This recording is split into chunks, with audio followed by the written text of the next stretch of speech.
Happy Sabbath, everybody. Uh, Today is March 20, 2021. Sabbath. Happy Sabbath, right? We are going to continue our study about the restoration of the sanctuary. And our studies is about the 8 visions of Zechariah. And today we are going to study about the vision, which is a woman in the ephah, a woman in the ephah. All right. Okay. Let me go to a woman in the ephah. All right. We know that we've studied for several weeks the visions of Zechariah. One of the visions is the woman in the ephah. So that's what we'll study today. All right. Let me go to that. Let me go to the slide. Let me. A woman in the ephah. Okay, it is in Zechariah 5, verse 5 to 11. All right. Then the angel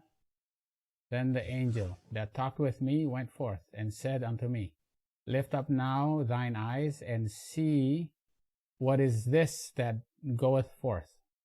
And I said, What is it? And he said, okay, so you see here that Zechariah did not understand the meaning of this vision, right?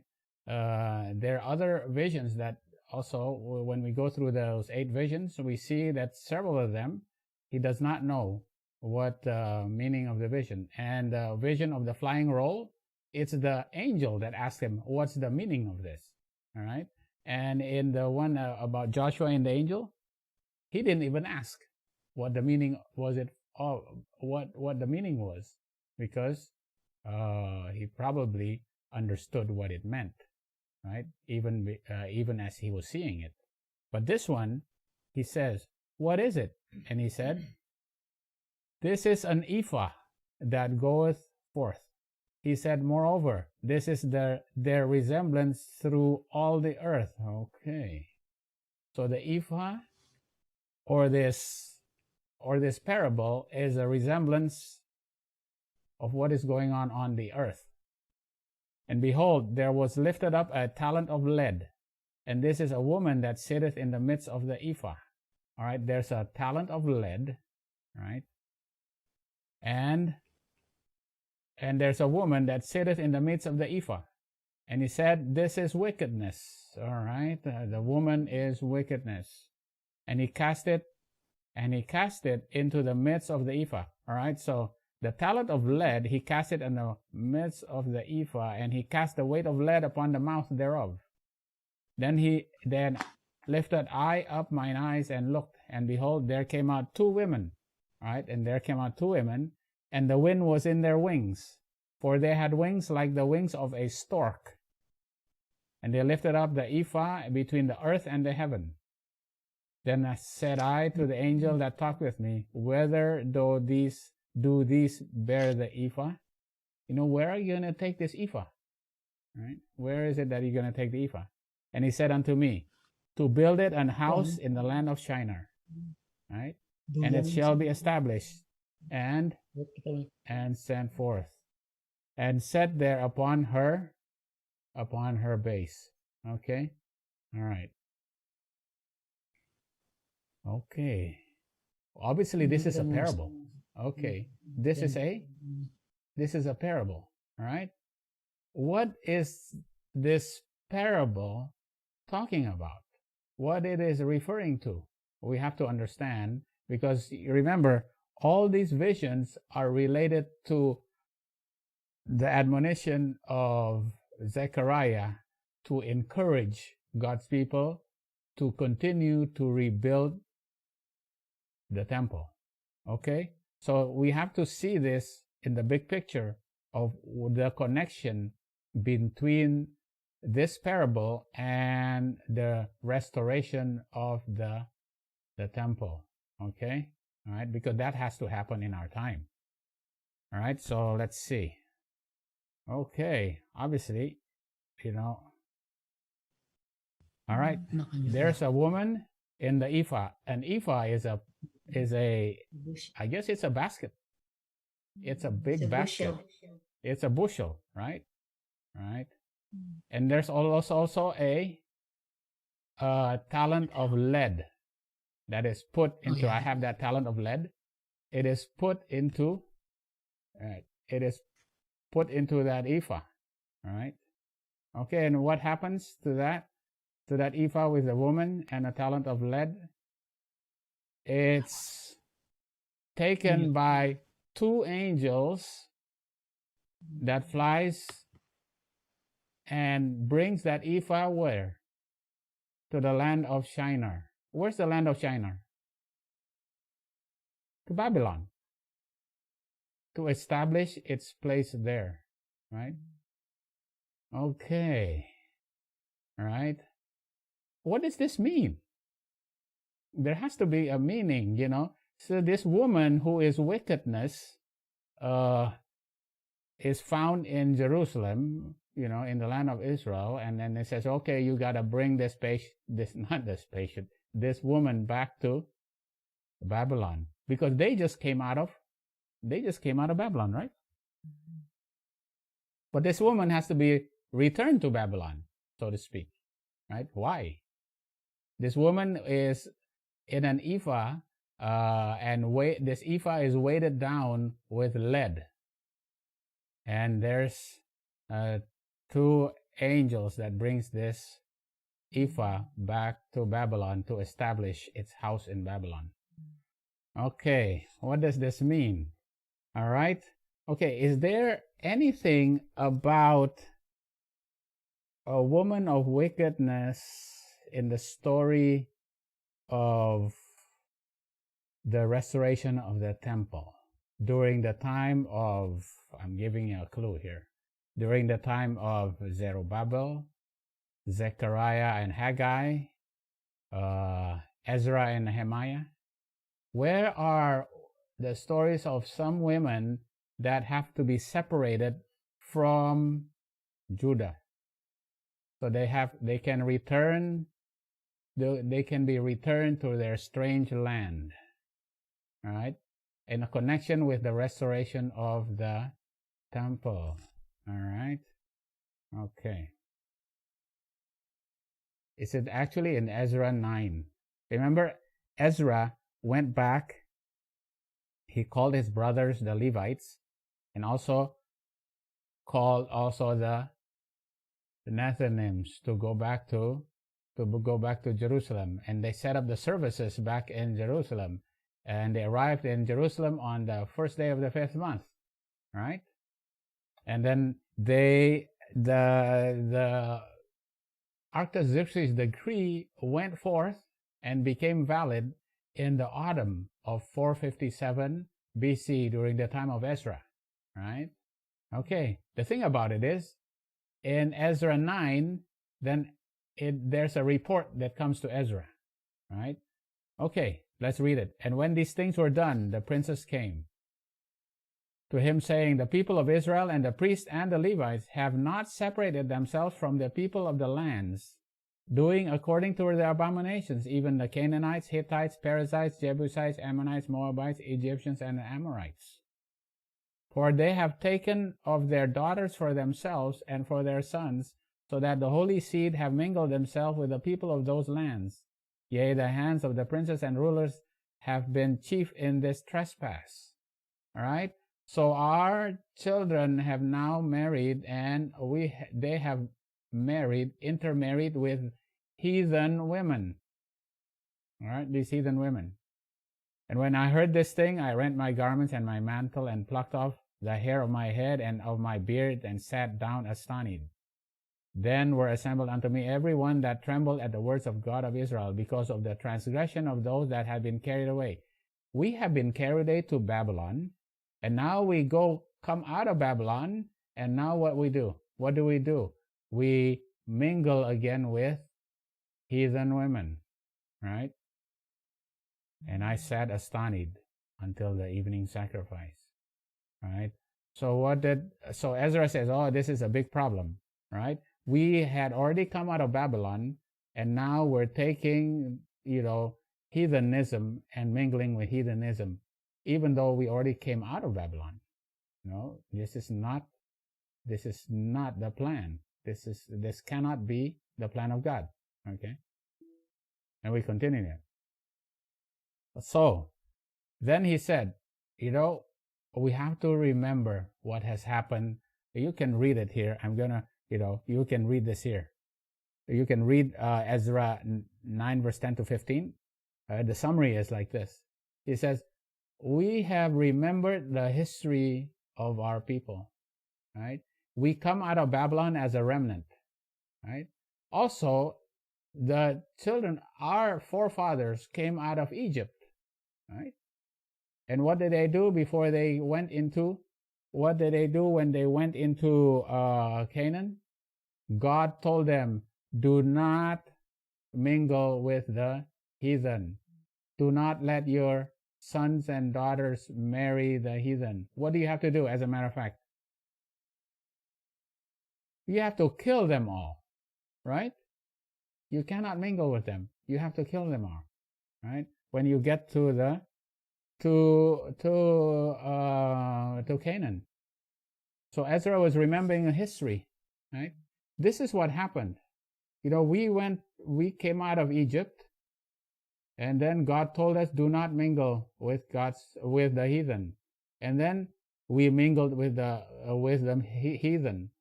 And because of that, we have to go to Babylon, right? To learn our lesson. And then so now we come out of Babylon and we still haven't learned our lesson. We do the same thing all over again. Okay? All right. God is reminding of what your history is, and you have to learn from what happened. Okay. All right. So where is the history of this? When you go back, it actually did not start with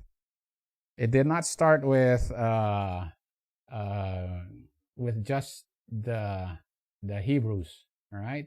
It actually goes all the way back to the sons of Adam, right? The problem with mingling with heathen women, right? Marrying heathen wives. Okay, Genesis 6, verse 1 to 3 and 5. And it came to pass when men began to multiply on the face of the earth, and daughters were born unto them, that the sons of God saw the daughters of men, that they were fair, and they took them wives of all which they chose. Right? Who's the sons of God that decided that they saw the beautiful daughters of men? Who's the sons of God? According to Prophets and Kings, Ellen White says, who's the sons of God? These are the sons of who? The sons of Seth. All right? Who are the daughters of men that are beautiful? They lived in the valleys. The daughters of Cain. So the sons of Seth, they feared God. But then when they saw the daughters of Cain, who were beautiful, who lives in the valleys, they married them and took them as wives. And the Lord said, my spirit shall not always strive with men, for that he also is flesh. Yet his days shall be 120 days. What is the 120 days? What is the 120 days here that is referred to in Genesis 6? Who is to teach them for 120 days? It's Noah, right? Noah said, this is a bad thing. I have to call you out for 120 days, right? Before your probation closes, right? And because God saw that the wickedness of man, including marrying heathen wives, was great in the earth. Not just marrying heathen women was bad, but the result of marrying heathen women is bad, because they were actually influenced by the women. Instead of influence the women influenced them, right? And God saw the wickedness of man was great in the earth, and that every imagination of the thoughts of his heart was only evil, what? continually. All right. So what happened? What happened when they married heathen women? I take this from Spirit of Prophecy, Volume 1. And actually, Spirit of Prophecy, Volume 1 is the first book that is actually the precursor of Prophets and Kings. Right? It's actually Prophets and Kings. But there's a little bit more information here that you can gather. They formed images to worship and taught their children to regard these pieces of workmanship made with their own hands as God, to worship them. Right? So they made idols out of the gold, the silver, and the wood that they found. God's nature that God gave to them was so beautiful. But instead, what did they do? They turned it into idols and they worshiped them. Right? And what else? Whole groves. It was so beautiful. All these plants and these trees were whole groves because of the shelter of their branches, were dedicated to their idol gods and made it attractive for the people to resort to for their idolatrous worship. So the groves, what were the groves turned into? The forest, the groves, what was it turned into? It was turned into their places of worship. Right? That's why the groves, you have to cut down the groves. Right? Because these groves are the places where they put their idols. And they worship them in the groves. Right? Their groves are their places of worship. And what did they also have? They had a plurality of wives, which was contrary to God's wise arrangement. Polygamy. If anyone chose to take the wives or cattle or anything belonging to his neighbor, he did not regard justice or right, but it could prevail over his neighbor by reason of strength or by putting him to death. He did so and exulted in his deeds of violence. Not only did he have many wives, but he decided to take the wives of other men and their cattle and their belongings. Not just stealing, but he actually took it by force, and he actually even killed. Right? This is how they were evil continually. Right? By mingling, starting with the mingling with heathen women. They're starting to mingle with heathen women. They love to destroy the lives of animals. Wow. Now they say, we love, these antediluvian people decide to kill animals also. And what did they do? They did use it for sacrifice according to God's plan. You're supposed to sacrifice a lamb. And so what did they actually use animals for? For food. And thus increase their ferocity and violence, and cause them to look upon the blood of human beings with astonishing indifference. This is evil continually, and started off with the mingling of the sons of God with the daughters of men. All right? And but this is not the worst sin. All right? Spirit of Prophecy, Volume 1 is quite graphic. But if there was one sin above another which called for destruction of the race by the flood, it was the base crime of amalgamation of man and beast. Not only they killed the animals, right? They amalgamated and had offsprings with animals.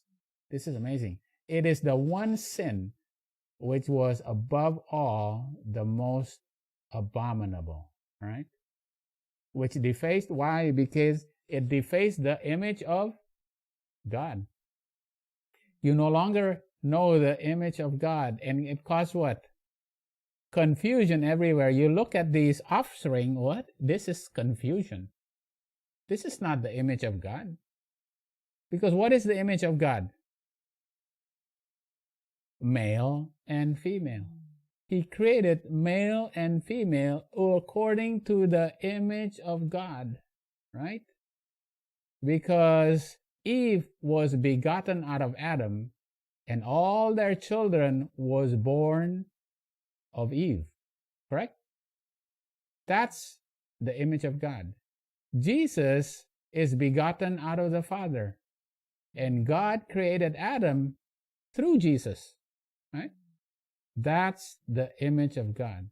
If you have a corruption of that image, you have now what? You have now corrupted and confused the image of God. All right? As the days of Noah were, so shall also the coming of the Son of Man be. When Jesus comes, what happens during the time of Noah happens again. Is there a corruption of the image of God now? Yes, yeah, we can do all kinds of comparisons of what is happening now. The image of God is confused now. It is not man and wife, right? Mm. For as in the days that were before the flood, they were eating and drinking. What's wrong with the eating and drinking in the times of Noah? They're eating the wrong food. They're eating flesh for their food, right? And drinking, obviously, they were also drinking the wine, right? Okay, what about the marrying and giving in marriage? It is a corrupted marriage also. If you read the commentary of Ellen White about this verse, it is not the lawful marrying and drinking that they were doing in the times of Noah.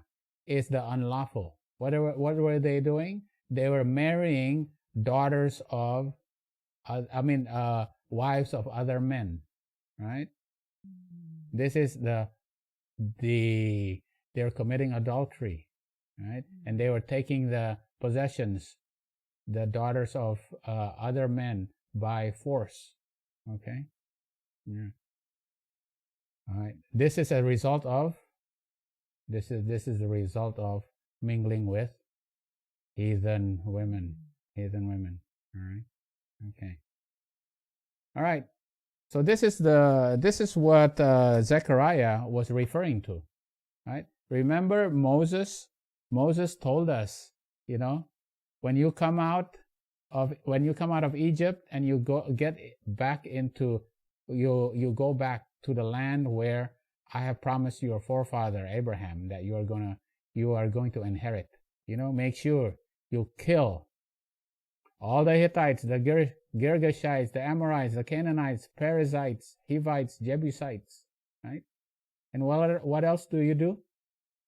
Neither shalt thou make marriages with them. Thy daughter thou shalt not give unto his son, nor his daughter shalt thou take unto thy son. Do not marry them, all right? Yeah. Because what? They will cause you to commit all these sins and turn away from God, okay? Okay, the problem is that even when they go to Canaan, they are not to mingle with the people. But when they come out of Egypt, who did they come out with? Egyptians, right? Mm-hmm. They came out with mixed multitude. And was it a problem? Was the mixed multitude, was it a problem for them coming out of Egypt? But they cannot avoid it. Right. See? What do they have to do? What happens to the mixed multitude? Eventually, okay, they cannot avoid it because these people come out with them. But what eventually happens to the mixed multitude? Do they enter into Canaan? No, none of them enter into Canaan. They all died in the wilderness, right? Well, obviously, all the people also died except for two, right? All the ones that made it into Canaan were the ones that were born in the wilderness, all right? Except for two, right? So who was it that provoked the people to worship the golden calf? Who provoked the people to worship the golden calf? It's the mixed multitude right here. It's the mixed multitude. Who was it that provoked the people to murmur, to ask for flesh foods, for the flesh pots of Egypt? Who had depraved appetites? Who cannot control their appetites and ask that they want to go back to the flesh pots of Egypt? It was the mixed multitude. The mixed multitude became a stumbling block when they were coming out of Egypt. And even when you get into Canaan, do not even marry the people in Canaan either, right? Because you have to be a holy priest. You have to be the nation of holy priests. You are a special people, right? You cannot mingle, right, with the people who will influence you and make you sin continually. All right? All right. Okay. All right. So this is what Ezra did. We know we always study Ezra 7:9, right? But sometimes we forget Ezra 7 verse 10. The following verse, Ezra 7:9, you know, how they came out of Babylon on the first day of the first month, and they got to Jerusalem on the first day of the fifth month, right? For Ezra had prepared his heart to seek the law of the Lord. Not only did he seek the law of the Lord, he read his Bible. He read the stories of the children of Israel. You know, he read the law. He understands the law. And what does he only read it? And to do it, right? And he does the law, right? When you study the law of God, you do the law of God. And what else? And then you have to teach it in Israel, the statutes and the judgments, the law of God. You have to study it, you have to do it, and then you have to teach it, right? Okay. In his study of the causes leading to the Babylonish captivity, he says, you know what? This is what happened, you know. Why did we have to go to Babylon for 70 years, right? Ezra had learned that Israel's apostasy was largely traceable to their mingling with heathen nations. Mingling with heathen nations. He had seen that if they obeyed God's command to keep separate from the nations surrounding them, they would have been spared many sad and humiliating experiences. Now, when he learned that notwithstanding the lessons of the past, men of prominence had dared to transgress the law, right? This is what happens.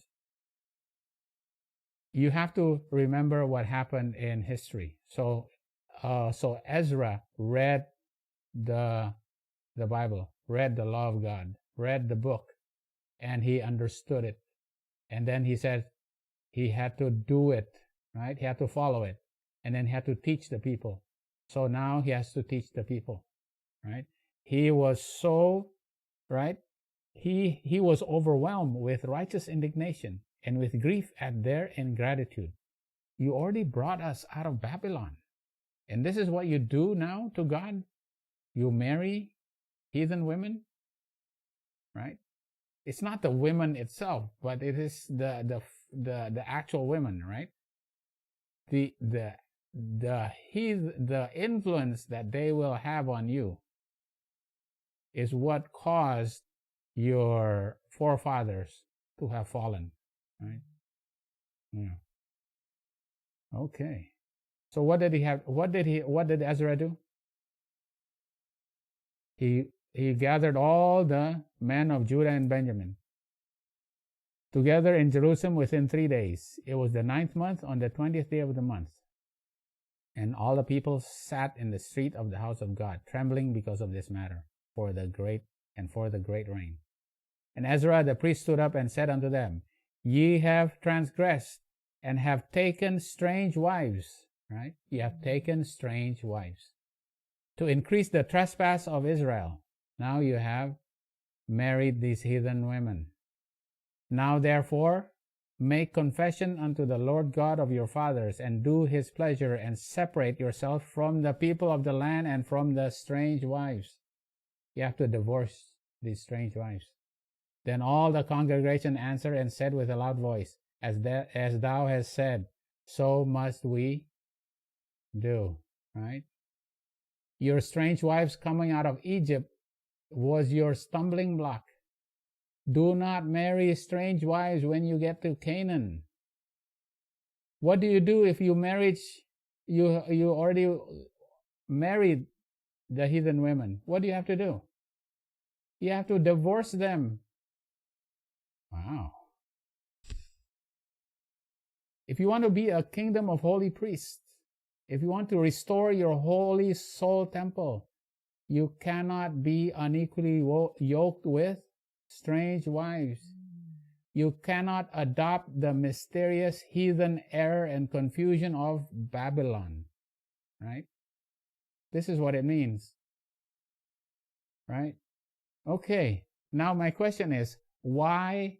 Now you can see the symbolism of the two angels. I'm going to ask, why the two angels bring the ephah and bring the wicked woman to Babylon? The two angels bring the woman to Babylon. What's the two angels? This is actually not difficult now to understand. It's a symbol of what? Right? The two angels is the second angel's message. Right? Second angel's message says what? Come out of Babylon. Right? If you come out of Babylon and you turn out that you already take the error and confusion in Babylon, what do you have to do? Put that error and confusion of Babylon back into the ephah and send that back to Babylon. You have to separate yourself from Babylon, right? Send that woman back to Babylon. Let her drink her own wine of wrath, right? If the mingling of the heathens with the heathens caused Judah to be made captive in Babylon, why are you returning back to your same ways just after you came back from Babylon, right? Why do you have to do that? Now what do you have to do? Send that ephah back to Babylon, right? Okay. All right. So what does the ephah? What does the significance? Now, so we have to understand what does the ephah. All right. Here's the ephah. All right. Here's an ephah. What does the ephah symbolize? All right. The first thing you got to do is just find the first instance of an ephah, the first mention of ephah in the Bible. All right. Where's the ephah, first mention of ephah in the Bible? If you have your e-sword, it's very easy. You just, obviously with a digital Bible, it's very easy, right? To find ephah in the Bible. It's in Exodus 16, verse 32 to 36. Right? When they were gathering manna, Moses told to Aaron, take a pot, and it's a what? We know it's a golden pot, and put an omer of manna in the pot and store it before the Lord, right? Before the testimony, okay?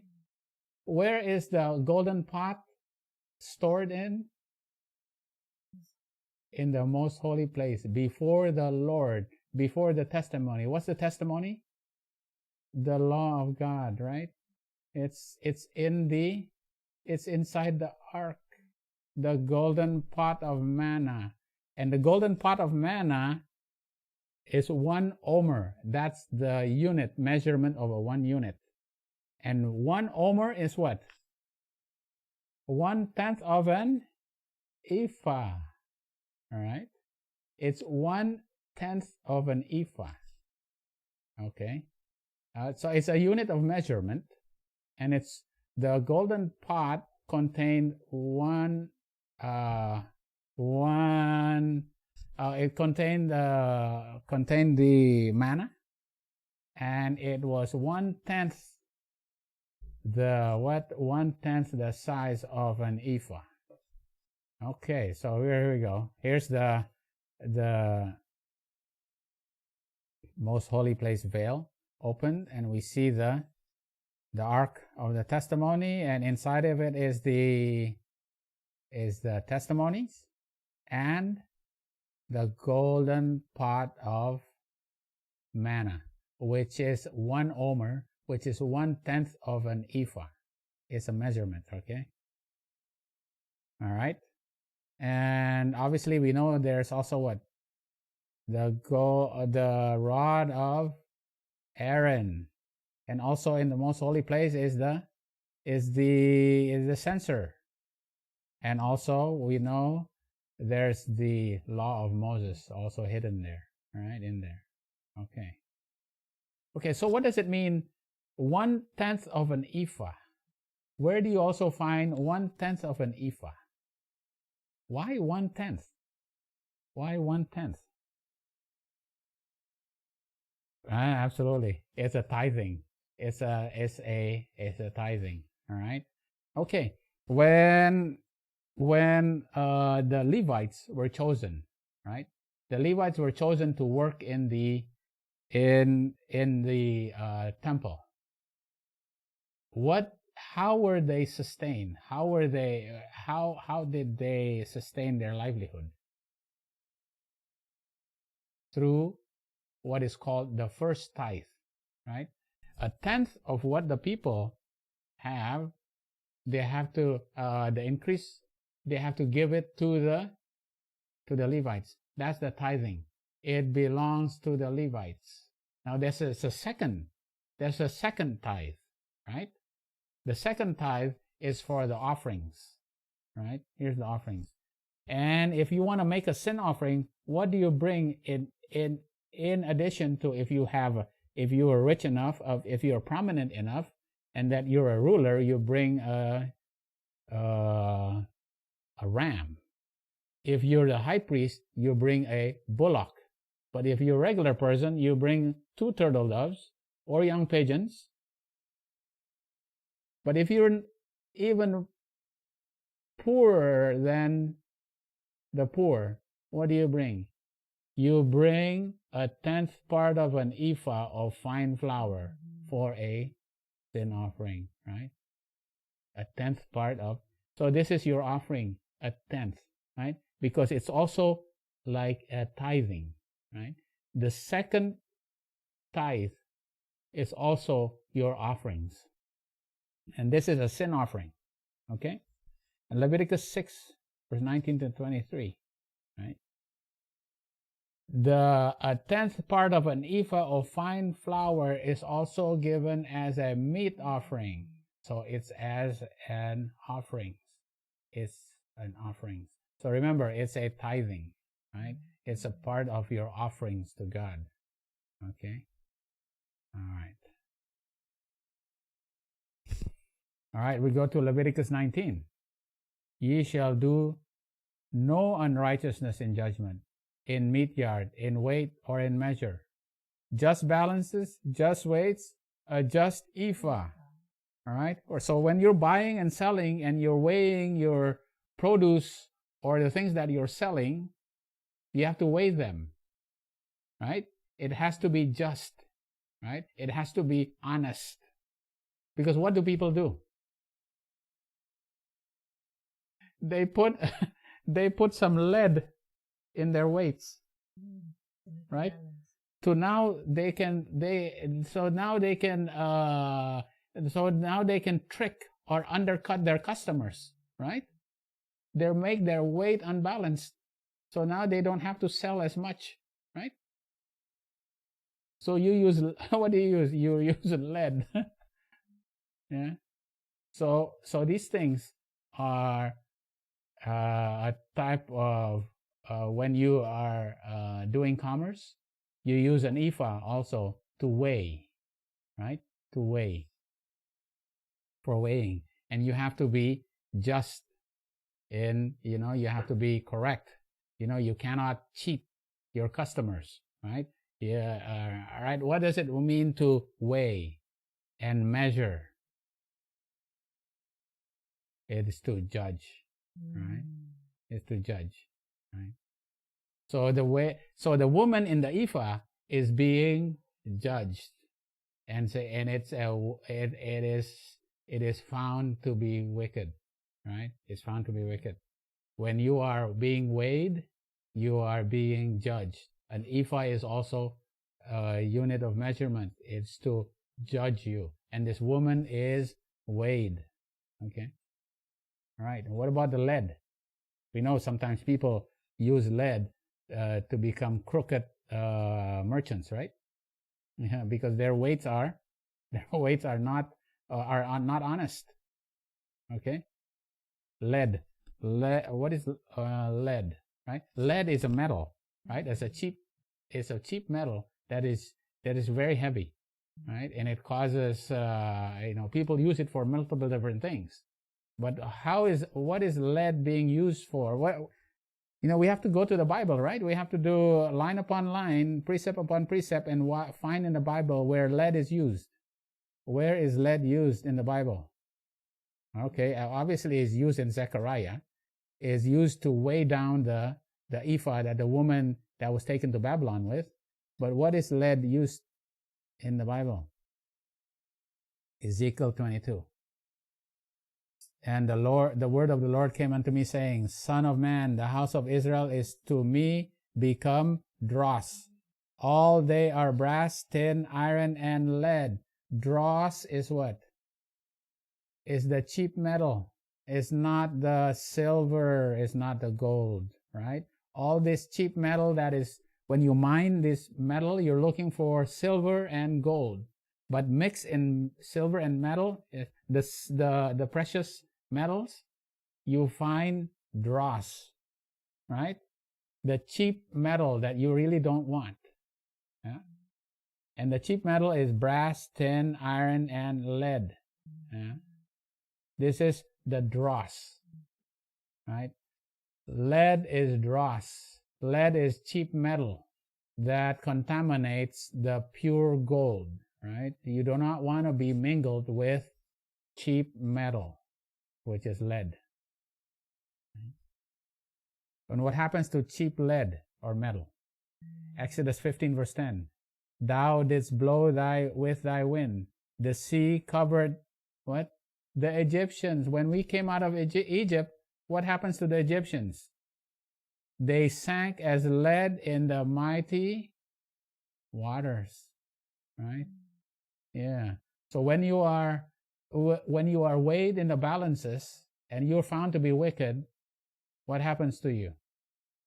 You're going to be thrown in the waters and you're going to sink as lead in the water, because you're not found to have silver or gold. Instead, you're found to be dross. You're found to be lead, iron, tin, brass. You're found to be cheap metal.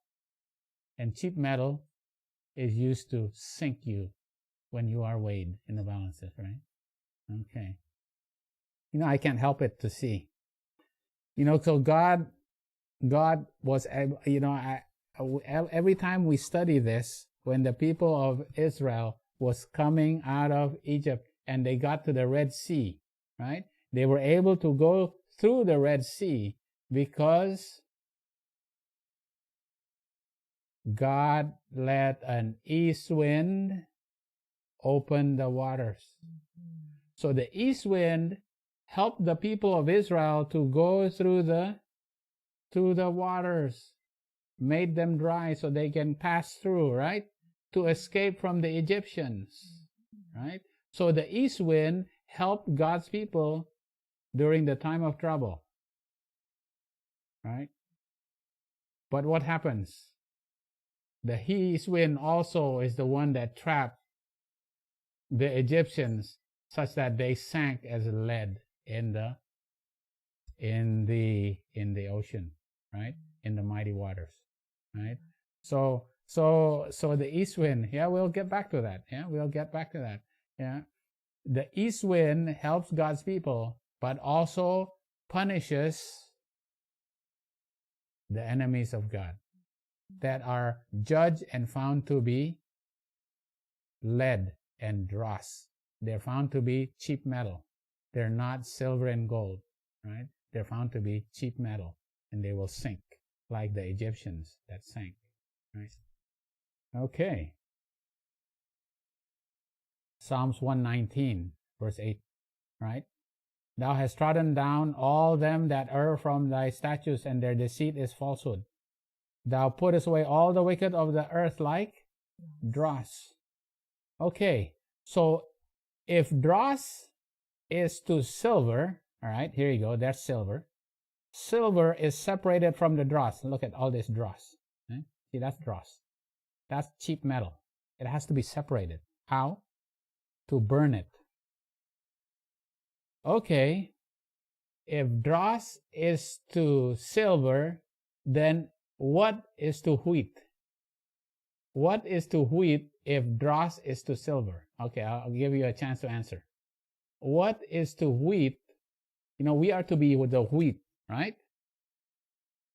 But the wheat has to be separated from its what? Okay. All right, RC said, tares or chaff? Which one is it? Chaff or tares?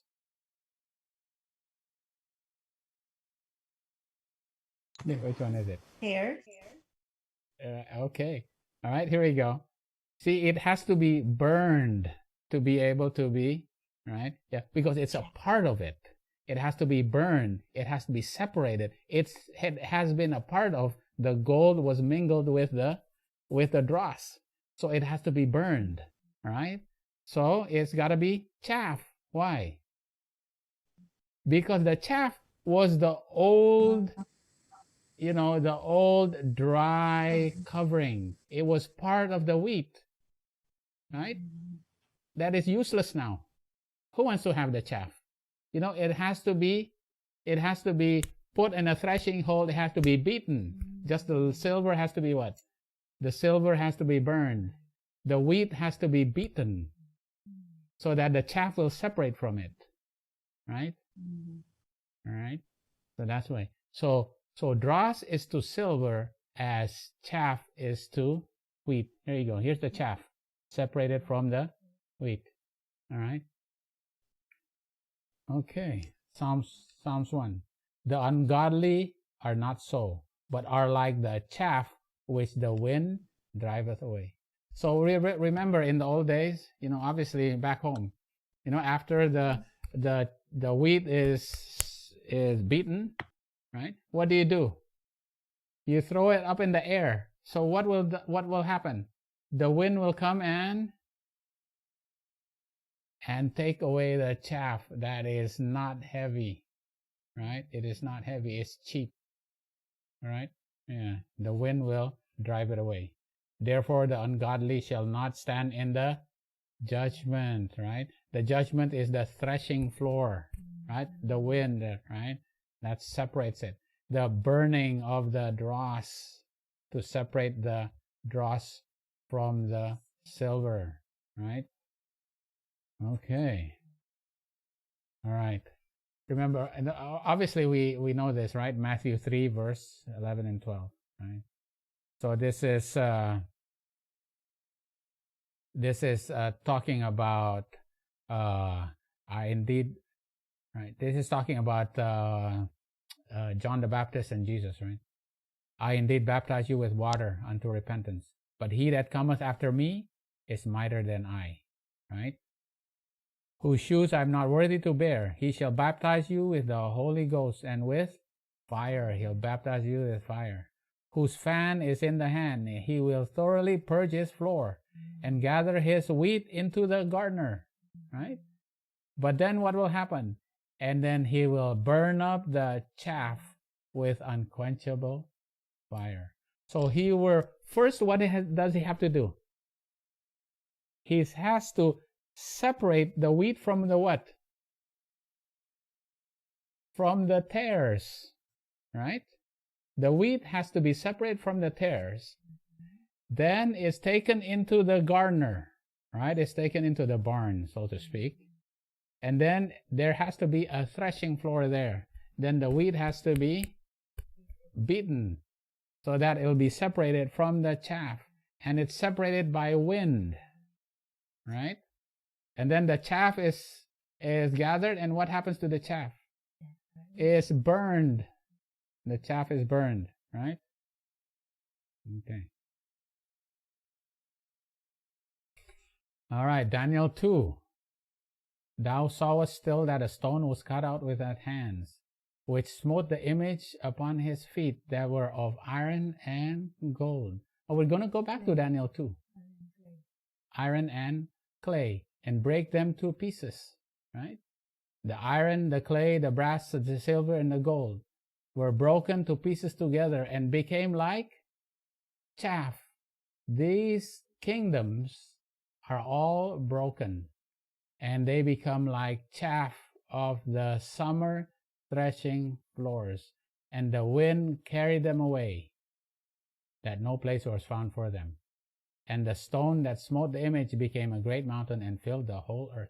Remember, this is the end of the Chazon vision of Daniel when he interpreted the dream of Nebuchadnezzar, right? Daniel 2, we know this. The kingdoms eventually will be chaff, right? The stone will come like at the time of in the threshing floor, and all the chaff will be blown away, right? So that now the stone that is carved without the hands of man will become a great mountain. Okay? All right. That's the chaff.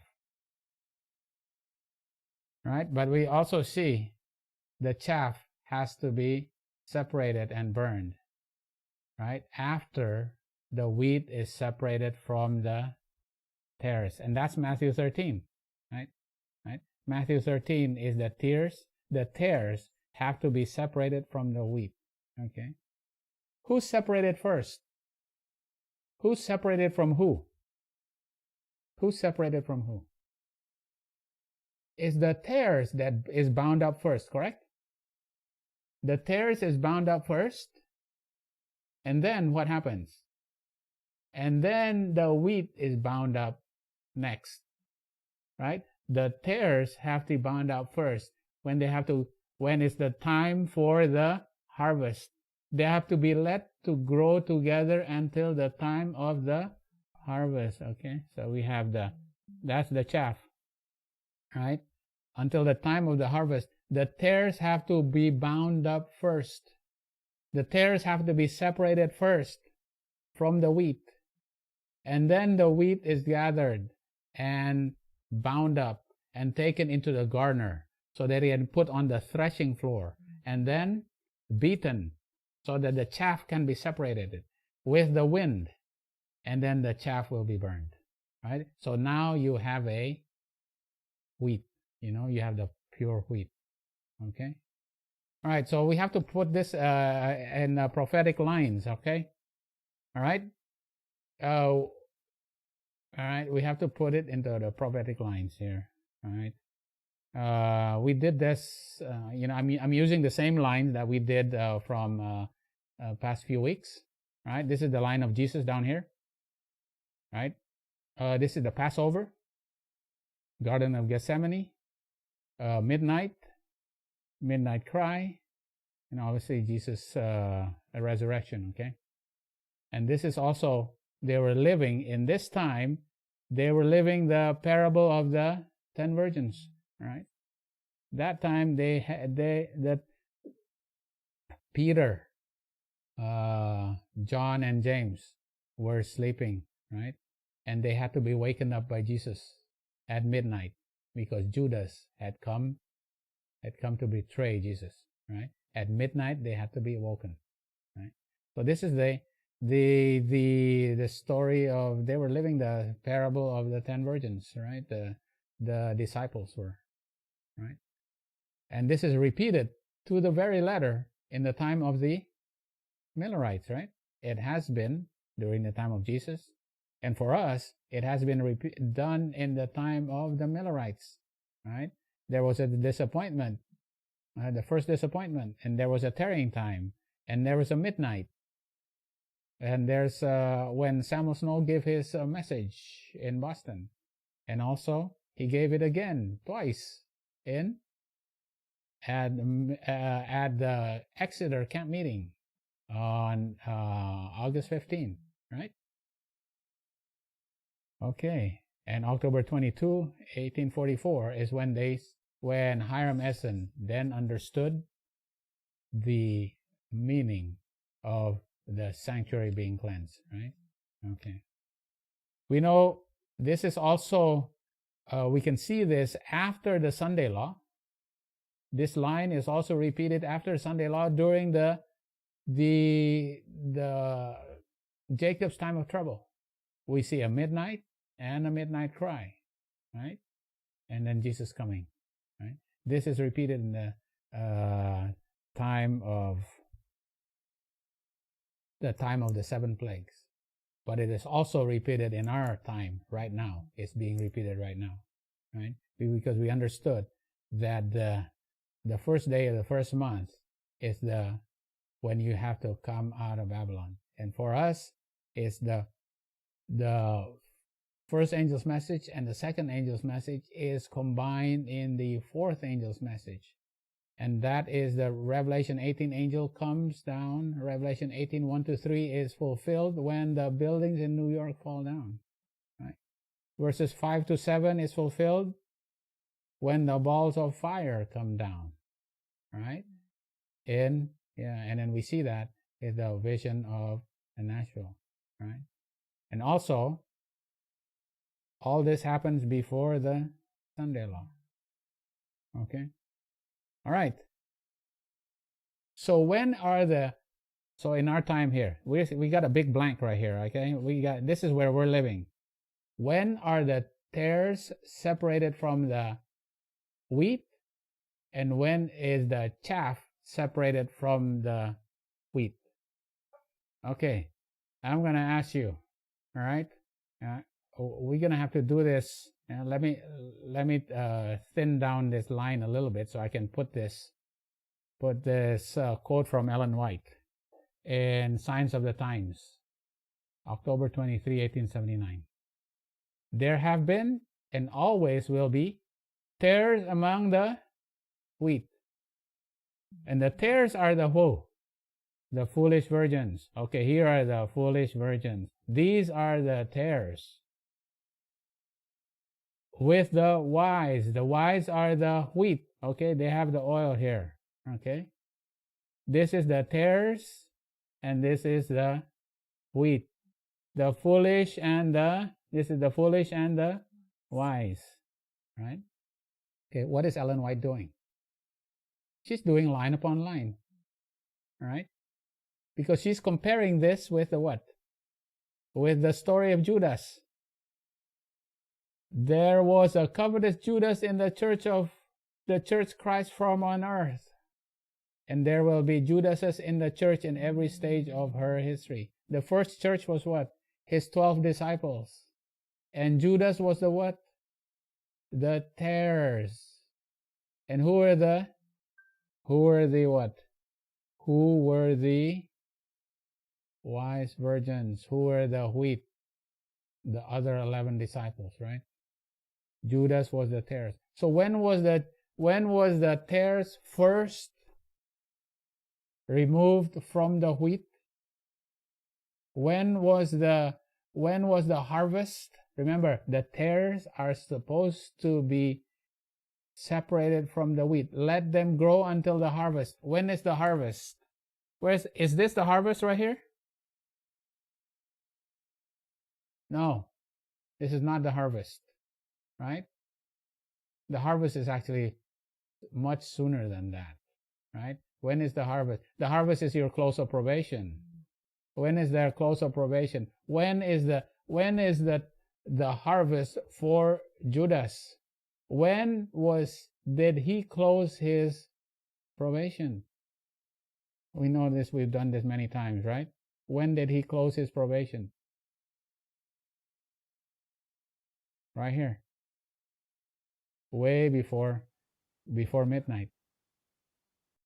Judas closed his probation.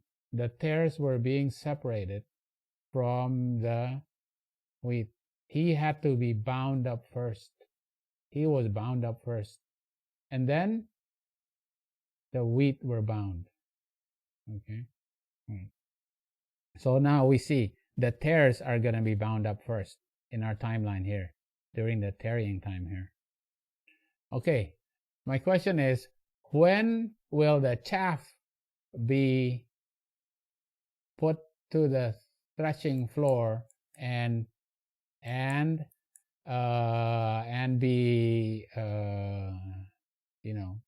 be separated from the wheat?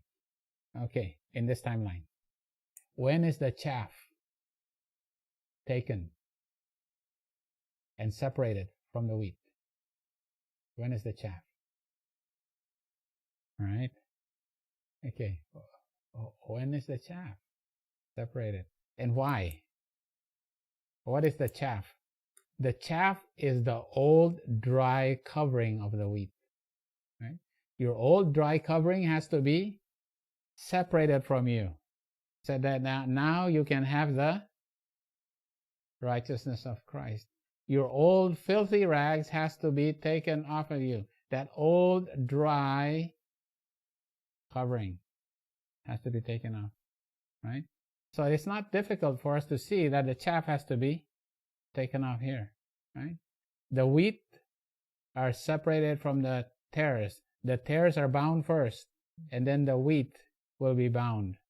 And then they are taken to the threshing floor, and then their dry covering is removed from them. Their filthy rags is removed from them, right? At the time of the Sunday law. We studied that before, right? Okay. All right. So now we understand this a little bit more. Okay, we understand the dross, which is lead, right? This all has to do with lead and dross, right? Your lead is removed right here. You're burned through the fire. Your gold is burned through the fire of the Sunday law. And then you come out pure, right? Your dross is burned out, right? Your chaff is removed from you, right? Right? Okay, make sense? Okay. All right. What about, well, we know the angels, right? I should have put the angels here just to put it on public record. But we all know there are two angels. The two angels that bring the woman back to Babylon, right? Because it's the two angels, the second angel that also give the warning that Babylon is fallen, right? Right. So even though you have mingled yourself with the error of Babylon, even though Babylon is fallen, what do you have to do? You have to send that error back to Babylon, right? You have to separate. You have to come out of it, right? You have to come out. You have to separate from that error of Babylon, right? Send that error of Babylon back to Babylon, okay? All right. What about the stork? Okay. You have your Bible. You got to find the stork. There's not very many times that you actually find the stork in the Bible, right? Here's the stork, right? What is the stork? It's a bird. It's a big bird. You know, a stork is actually a bird that carries the babies, that brings them to their moms. You know, that's in secular, secular mythology. You know, but obviously we can't use that secular mythology to interpret Bible. Where do we find the stork in the Bible? Right? Where do we find the stork in the Bible? Okay. In Leviticus 11, verse 13 to 20. What kind of birds are you not allowed to eat in Leviticus 11? Here, Leviticus 11 says there are certain birds that is okay to eat, but there are also what? Unclean birds that you are not allowed to eat. And what are they? The owl, the nighthawk, the cuckoo, the hawk and his kind, cormorant, the great owl, pelican, gier eagle, and the stork, and the heron. The stork is what? It's an unclean bird. You're not allowed to eat that stork. All right? You're not allowed to eat. So it's an unclean bird. So these angels fly with wings of a stork. What does that mean? They fly to bring back this wicked woman back to Babylon, right? With the wings of a stork. And the stork is an unclean bird. Okay, I just said an unclean bird. Okay. All right. Where do you find that unclean bird? Revelation 18. Right? Babylon, right? The great is fallen, is fallen. What is this? This is the second angel's message. And become a habitation of devils, and the hold of every foul spirit, and a cage of unclean and hateful bird. Babylon has been a cage of unclean birds, which includes the stork. Right? For all nations have drunk of the wine of wrath of her fornication. And the kings of the earth have committed fornication with her, and the merchants of the earth have waxed rich with the abundance of her delicacies. All right? This is the second angel's message. That's why there's two angels flying, right? And they have wings of stork. It's the time of the judgment for Babylon, right? And the thing is that the reason being is that the merchants of the earth had been made rich by Babylon. They have been made rich with Babylon, and they have been made drunk with the wine of Babylon. The merchants of the earth and the kings of the earth have been made drunk with the wine of Babylon. Okay? There's a big meaning, you know. Obviously, all these are parables, right? Okay, that's why it's a stork, because what happens to the stork also?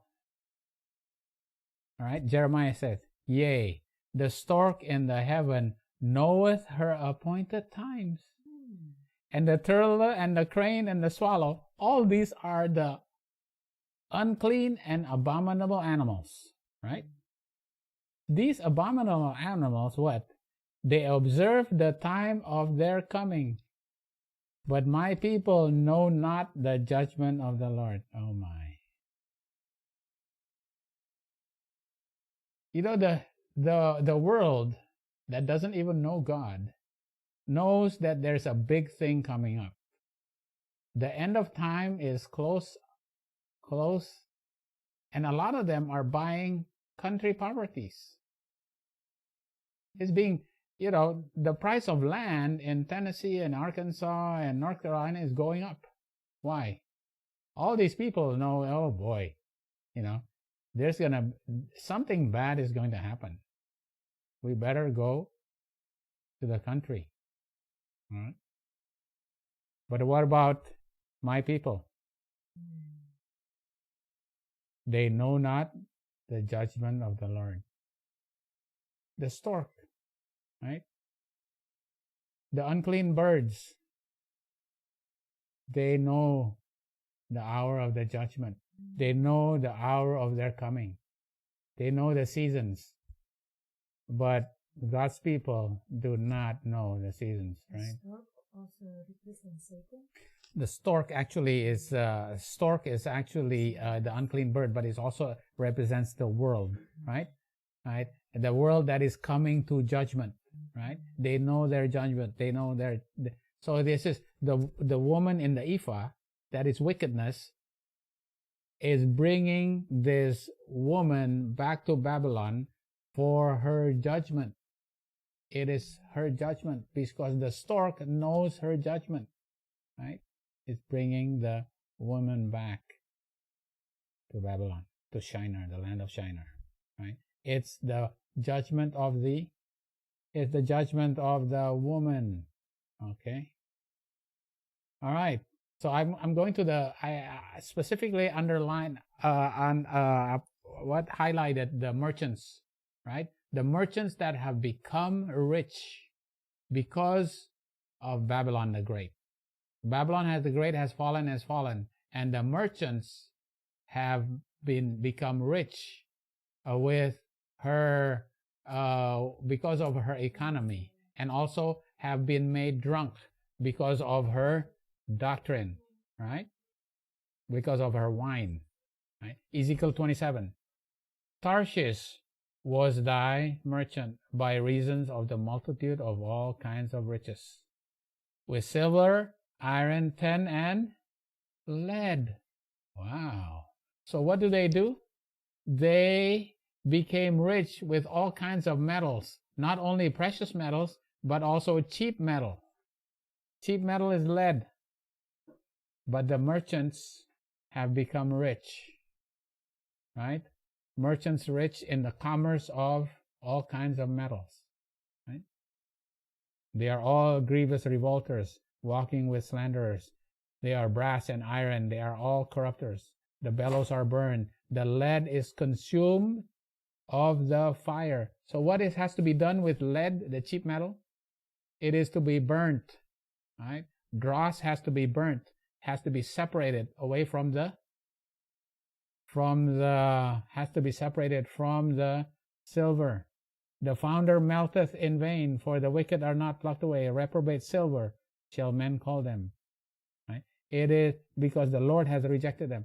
It has to be separated, right? It has to be separated and has to be consumed by fire. It has to come to its judgment, right? The stork knows the time of the season for judgment, right? The silver has to be burned. The dross has to be burned and consumed at the time of judgment. Okay. And this brings us back to Revelation 18. Last week we were studying about Revelation. We were studying about Revelation 18, right? Right. What happens and finishes when the Revelation 18 angel comes down?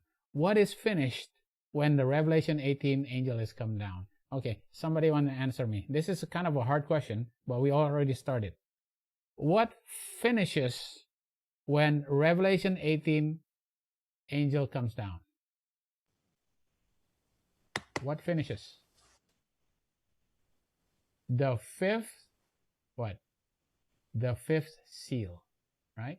Yeah. The fifth seal finishes and the Revelation 18 comes down. What is the fifth seal? The saints under the what? Under the altar, crying, how long shall we have to wait? And they are given white robes. So that's the judgment of the dead. The judgment of the dead ends when Revelation 18 comes down. The Revelation 18 angel comes down. Okay, we studied it. I'm going to repeat that over and over again. Okay, we have to understand Revelation 18. Okay, the judgment of the dead, the righteous dead, finishes, and the Revelation 18 angel comes down. So Revelation 18 comes down. Revelation 18 comes down, and verse 1 to 3 is fulfilled when? When the buildings of New York come down. That's when the judgment of the righteous living starts. All right? And then Revelation 18 verse 5 to 7 happens when the balls of fire come down and burns the pillars like the arrows of fire.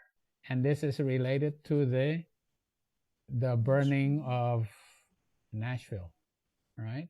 That's Revelation 18 verse 5 to 7. Okay, and we continue now, right? 5 to 7. Now we go to Revelation 18 verse 7 to 9, and we keep continuing.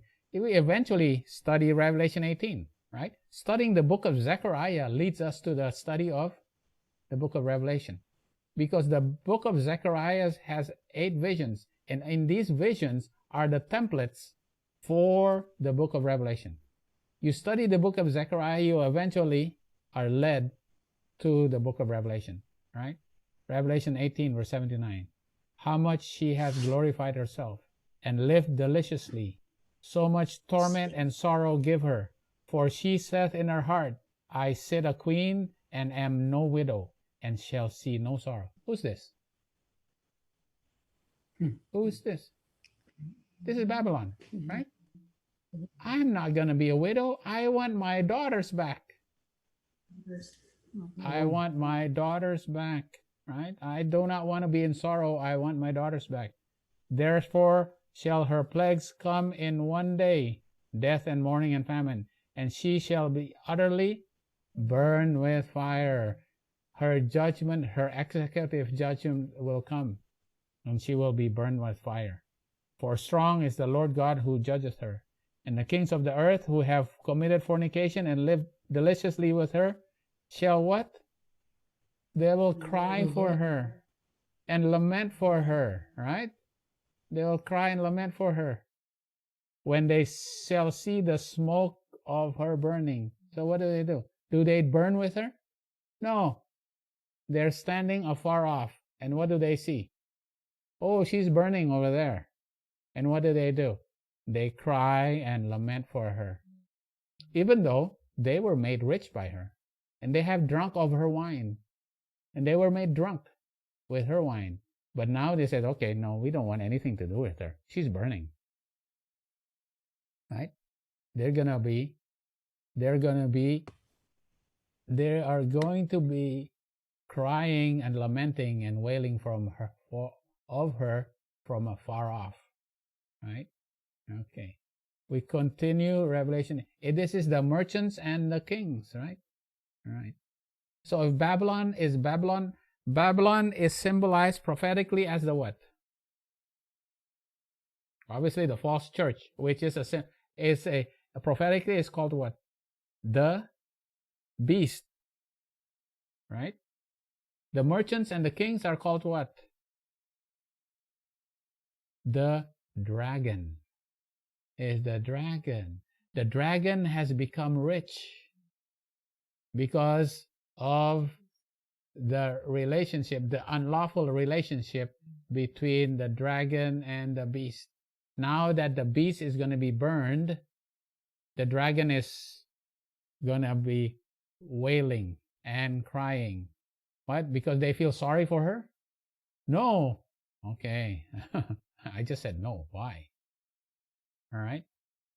Standing afar off for the fear of her torment. We don't want to get her torment. And what do they say? Alas, alas, right? Alas, alas, right? That great city, that mighty city, for 1 hour is thy judgment. The merchants shall weep and mourn over her. Why? Is it because they feel sorry? They do not want her. They do not want her torment. They do not want her punishment. But why also? Because nobody is buying their merchandise. What does it mean that nobody is buying their merchandise? Their economy collapses. Right? Right? They were made rich with the economy they had with the beast.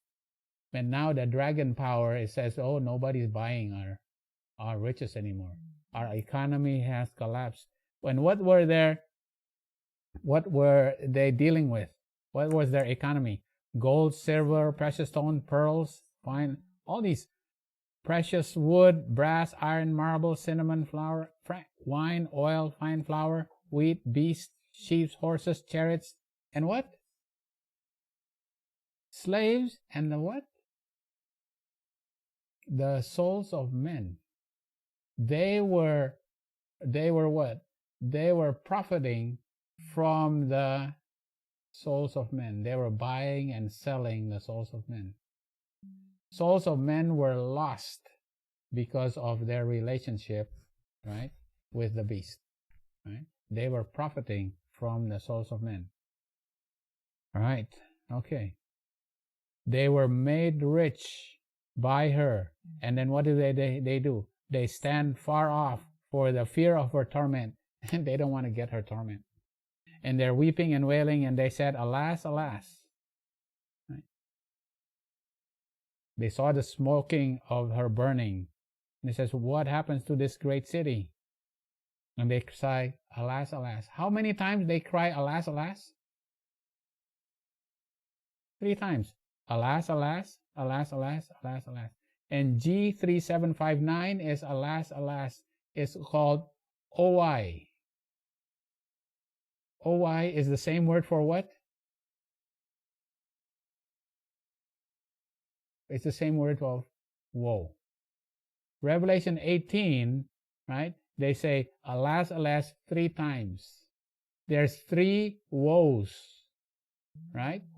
Because now Babylon is punished. Why? They understand why. Because of the 3 woes, right? Right. Babylon is punished because of the 3 woes. And the merchants and the kings stand afar off. They don't want to get her torment. And also, they also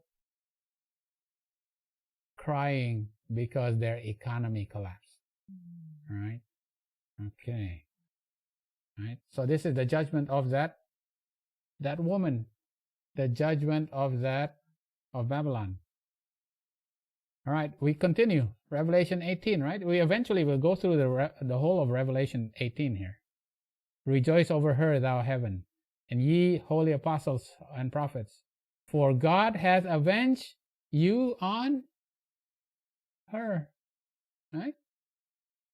When was this? When were these apostles and prophets crying under the what? Under the altar. They said, how long shall our blood will be avenged? Now the blood is avenged. Right? This is Revelation 18. Right? It starts off, yeah.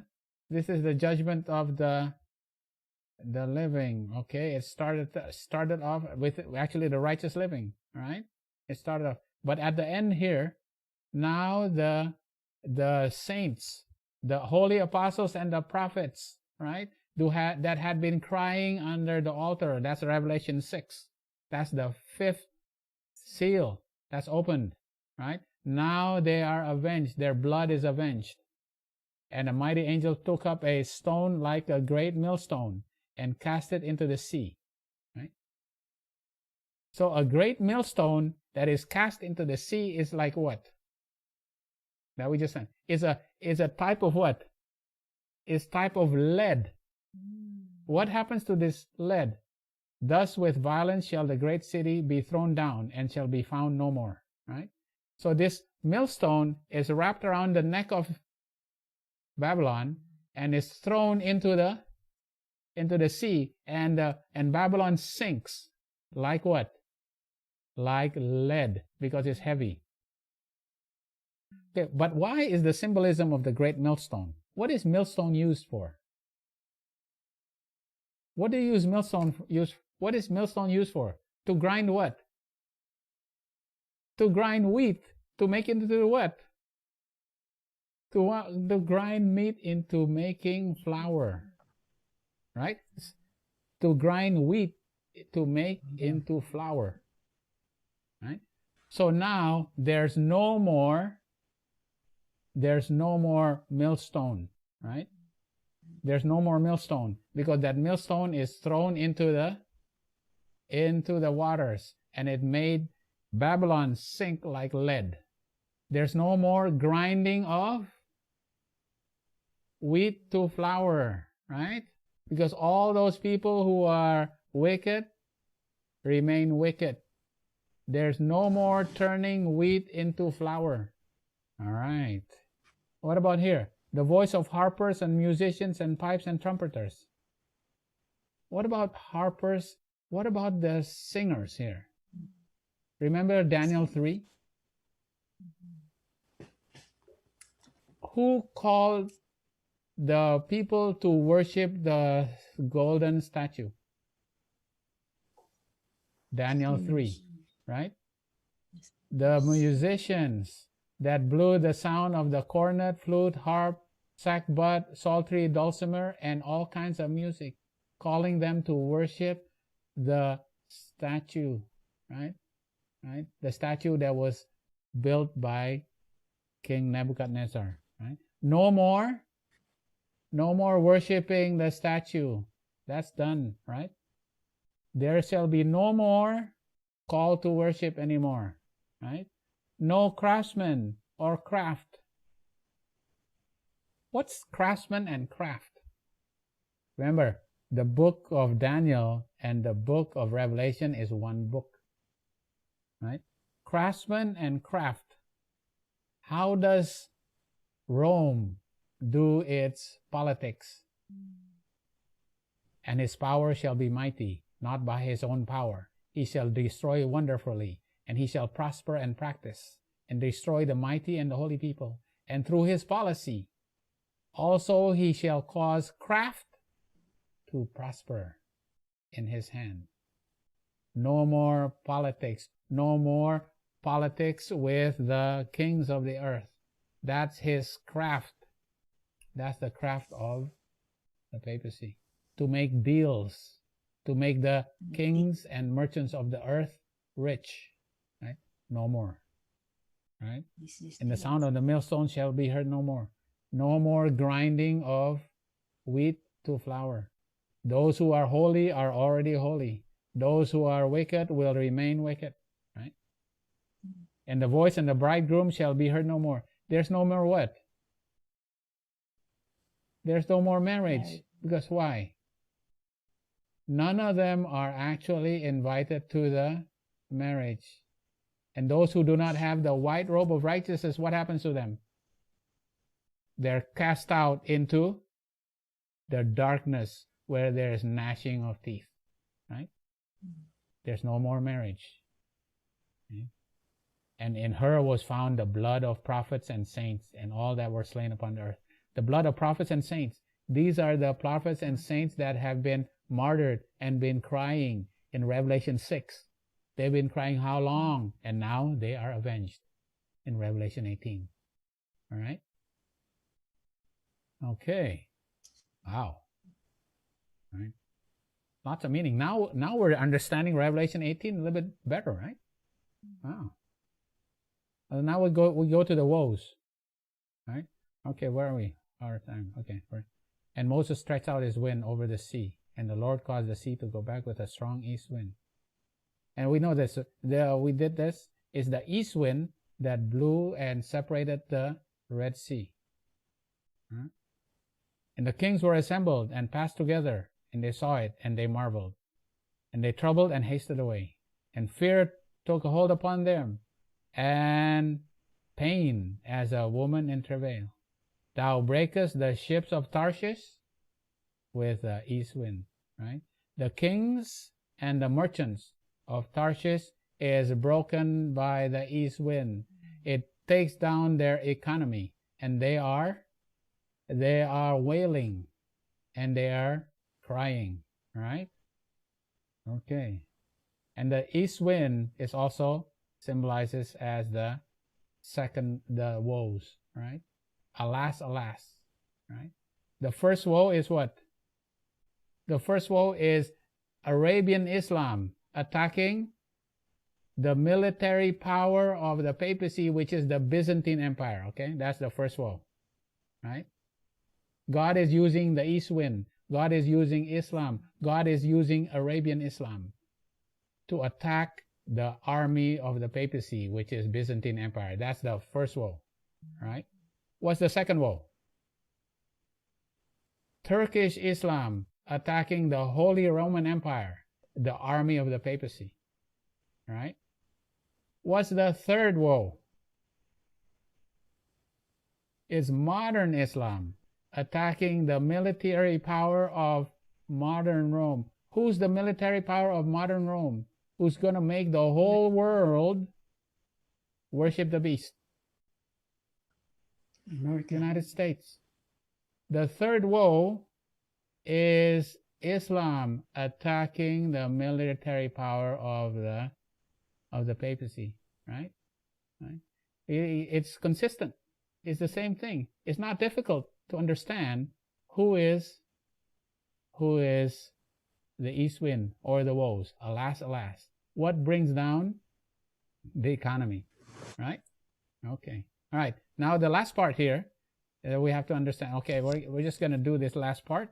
It's about the kings and nations. All right, kings and nations. All right, we go to Daniel 2. All right, go to Daniel 2. In the second year of reign of Nebuchadnezzar, Nebuchadnezzar dreamed dreams. Right? What's the dream of Nebuchadnezzar? We know this, right? All right. This is the statue. Babylon, Medo-Persia, Greece, and then Rome, right? Rome is iron. And eventually, the 10 toes are broken down and will be burnt like, and will be taken up by the wind like chaff, right? And will come down, there's going to be the stone that breaks the 10 toes, right? Okay, this is Daniel 2, right? All right. We add Daniel 7. Okay, Daniel 7. All right. Oh, I'm sorry, I got my... Daniel 7. And in Daniel was in the first year of Belshazzar, the kingdom of Babylon. He had a dream and visions. And he dreamed, right? It's about Babylon. Because where is he standing? He's standing in Babylon. In the first year of... Daniel is standing in the time of the king of Babylon, and he had a dream, and his dream he saw Babylon, right, as the lion, and the bear is Medo-Persia, and the leopard is Greece, and then he saw pagan Rome, right? He saw pagan Rome, and then he will see the little horn, right? We'll see the little horn, that the pagan Rome and what? Papal Rome. So he saw pagan Rome and papal Rome, right? We line up there, all right? Now, Daniel 8. Now, Daniel was in the reign of King Belshazzar, all right? So he's standing physically in Babylon. But where is he standing prophetically? Where is he standing prophetically? Where is Daniel standing prophetically, even though he is physically in Babylon? Where is he standing physically, prophetically? He's standing where? In Shushan. Where is Shushan? He's standing prophetically in Medo-Persia, so I move him down here. He's standing here, prophetically, even though he's physically standing in Babylon. But he's in vision, he's in Shushan. He's in Medo-Persia. And when he's standing prophetically in Shushan, what does he see? He sees Medo-Persia, because he's standing in Medo-Persia. Sees Medo-Persia as what? The ram. And then what else? Then what does he say? He sees the he-goat. And then he sees the horn, right? The horn that comes out of one of those horns, right? Greece, the horn is broken and divided, and then come out 4. And out of one of those 4 comes out this horn. And this horn is Rome, excellent. Right? Is Rome, okay? Mm-hmm. This is Daniel 8. And Daniel 8, right? To interpret Daniel 8 is because he prophetically is standing where? In Medo-Persia. So you have to identify where he is standing prophetically, where Daniel is, where the prophet is standing prophetically, to interpret that vision. Okay, here's another vision. Zechariah 1 verse 18 and 19. Zechariah saw how many horns? He saw 4 horns. And what are the 4 horns? Anybody remember? What are the 4 horns that scattered Judah, Israel, and Jerusalem? What are the 4 horns? Where was he? He was during the time of Medo-Persia. What are the 4 horns that scattered Judah, Israel, and Jerusalem? What are the 4 horns? In this time, he was standing right here, right? The 4 horns are what? Assyria,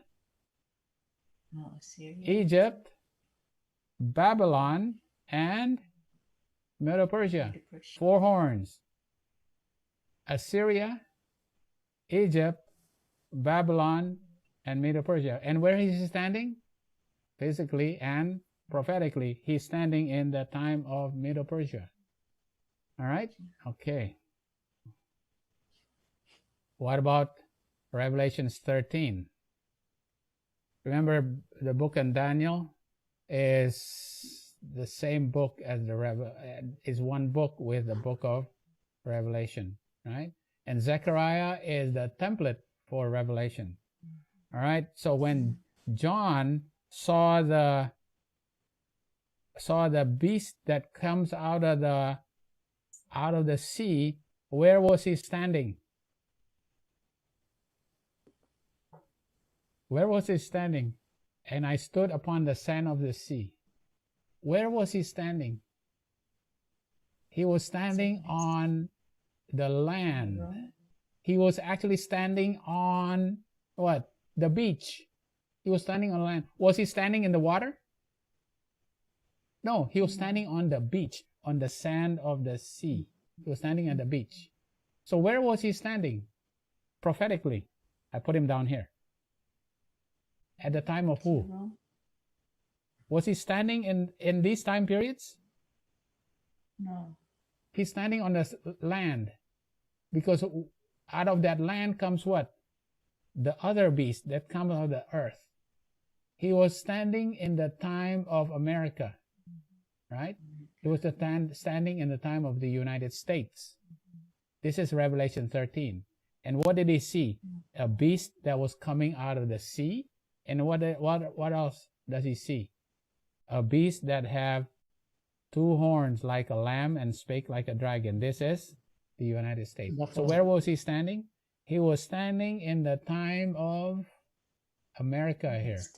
Right? He was standing in the time of the United States. This is John, the prophet, standing in the sand of the sea. He was standing at the beach. Right? He was standing around 1798 on. Right? 1798 on. Okay. All right. Revelation 17. Right? And then and there came out of the 7 angels, which had the 7 vials, and talked with me. So one of the angels that poured the 7 vials came and talked to John. It says, "Come hither, I will show you the judgment of the great whore. I will show you the judgment of that great whore, that sitteth upon many waters, with whom the earth had committed fornication, and the inhabitants of the earth had made drunk the wine of her fornication." So he carried me away in the spirit into the wilderness, and I saw a woman sit upon the scarlet-colored beast, full of the names of blasphemy, having 7 heads and 10 horns.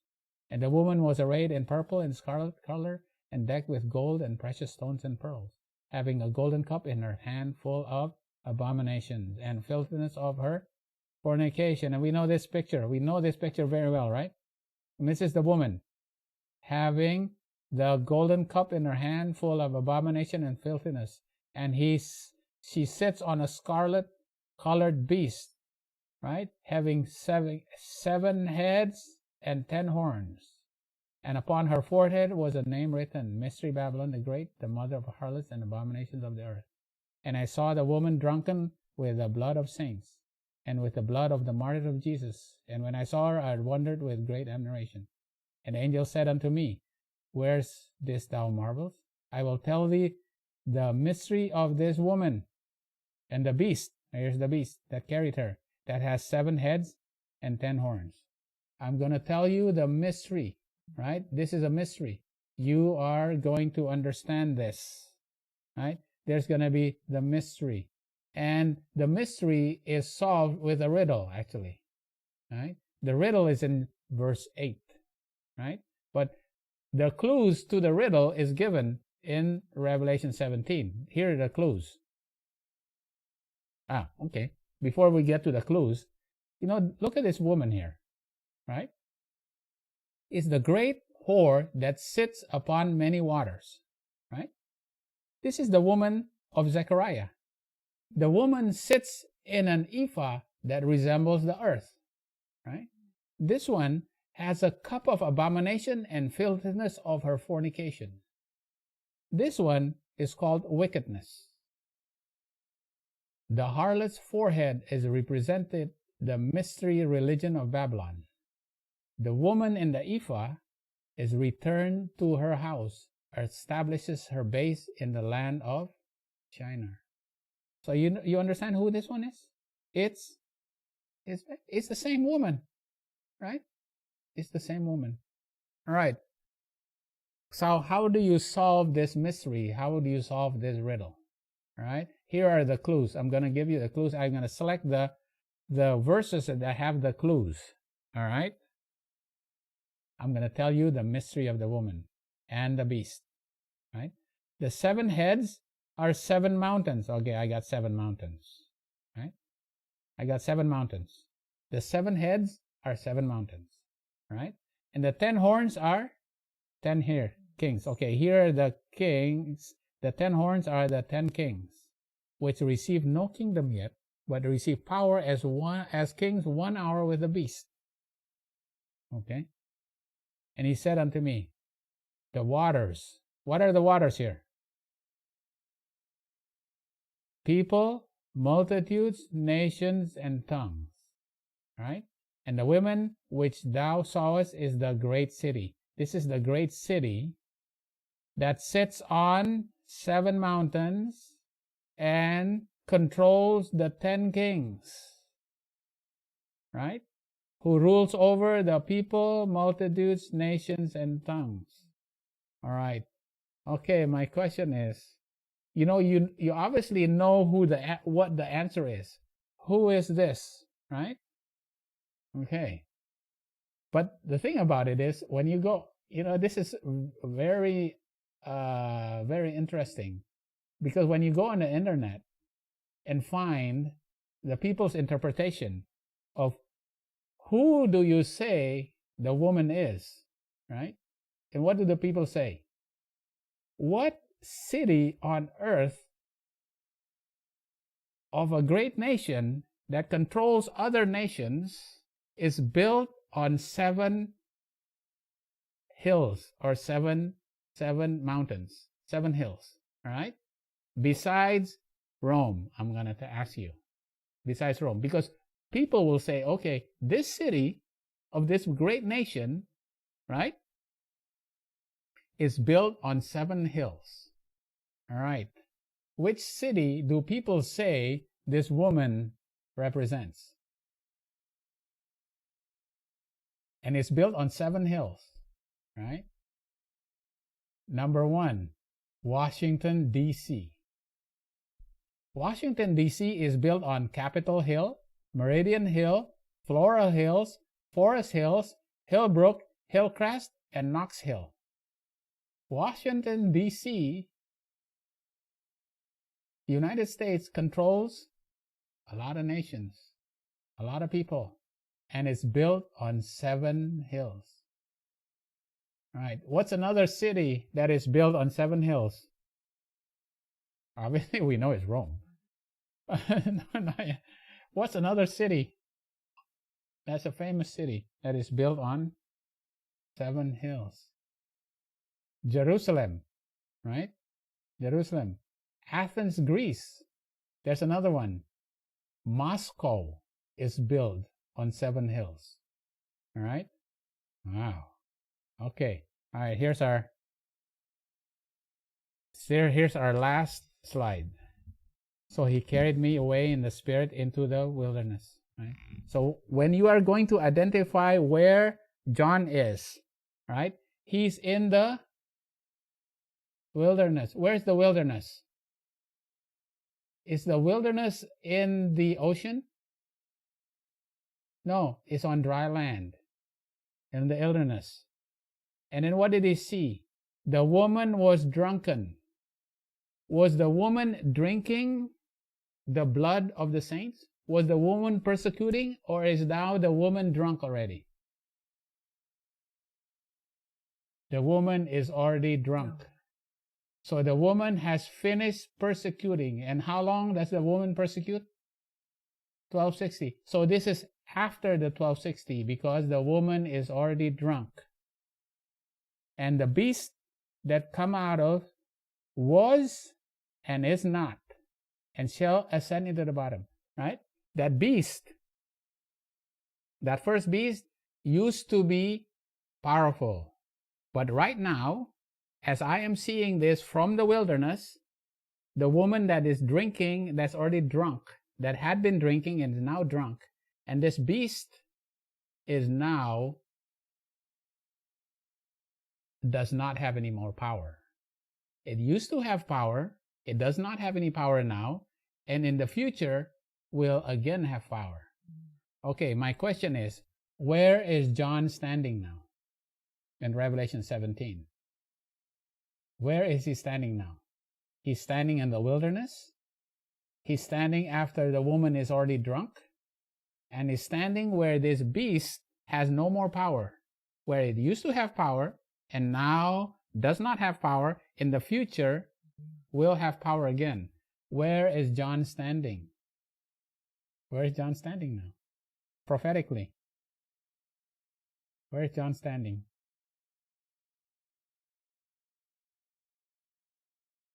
Anybody want to answer? Where is John standing? Is he standing at the 1260 or after the 1260? After. After. After the So 1260. after the 1260. When who's the beast? The papacy has no more power. Does the papacy now have power? No. It lost its power in 1798. John is standing in our time right now, in time of America. He's standing in the wilderness. The wilderness is the land, it's not the sea. He's not standing in Patmos. He's physically in Patmos, where is he prophetically? America. He's standing in America, right? He's In standing America, in the time of America, right? Yeah. Right. Okay. All right. Okay, so line this up there. So he's standing in the time of America right here. All right. Okay. So we line all these up, right? I'm going to line all these up. Okay? Because this beast is who? Is the papacy, right? That's the little horn. That's the little horn. And John is looking at this little horn, but he's standing right here in the time of America, in the time of the wilderness, when this beast is already drunk. I said the woman is already drunk, right? The woman is already drunk. And the beast does not have any more power, but it will in the future have power. It used to have power, does not have any power now during the time of America, but then later on will get its power back. Okay? And there are 7 kings, right? So we put this back up, right? And there are 7 kings. And one is, and the other is not yet come. And when he cometh, he must continue a short space. And the beast that was and is not, even he is the 8th. He was, and he now is not. He is now the 8th beast. Oh, who's that 8th beast? He was, and now is not. Right now he is not. He will be the 8th beast. Who is this beast that used to have the power? Right here. He used to have the power, but now he does not have power, but then he will have power again, right? He is that 8th beast, right? And is of the 7. He is of the 7. And the 10 horns which thou sawest are the 10 kings, which have received no kingdom as yet. Okay, so we'll see. There are 5 that are fallen. Okay, 5 are fallen. So he is standing right here, and he says 5 are already fallen, right?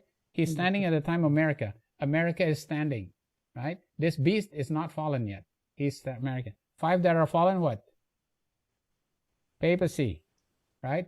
Papal Rome. 5. No. Pagan Rome. 4 is pagan Rome, right? This is pagan Rome. 3 is what? Greece. And then Medo-Persia. And then Babylon. These are the ones that are fallen, because he's standing here where this beast is still standing in the wilderness, right? And the next one, right? And this beast is the one that is, all right? This beast is the one that is right now, right? That's the sixth beast, right? And the one that will come, right? The one that will come. And the 10 horns which thou sawest are 10 kings, which have no kingdom as yet, right? That's the seventh king, right? It has what?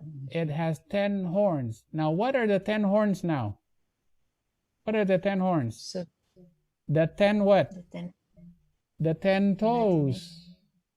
Here are the 10 toes now that have received no kingdom as yet, but will receive power. So here is the seventh, right? This is the 10 kings are the 10 toes, right? Have one mind and will give their strength unto the beast. This beast used to be the one of the seventh. He is the little one that used to have power, does not have power here, but will have power again. That's the eighth beast. The seventh is the United Nations that try to unite but cannot unite, right? And the eighth beast is the papacy. It's the papacy, again. right? Because the papacy will reign with this beast for 1 hour with the short pace, okay? Right, wow, that's a lot of understanding of the woman, right? This is the woman. If you want to understand that woman, the woman in the ephah that is taken to its judgment, you'll see the dragon will cry afar off as the woman is being drowned in the waters with a millstone around her neck, right? And all the dragon power is crying afar off because the economy has gone down and nobody's buying because of the east wind that brings down. All these are prophetic words. All these are the things that we know will come, right? When the woman will be taken back to Babylon with the lead that will eventually sink her, right? All right. And that's a more sure word of prophecy. All right. Wow. Okay. Any questions? Any additions? Yeah. There's a lot of understanding here, okay? All right. Okay. All right. Okay, let me just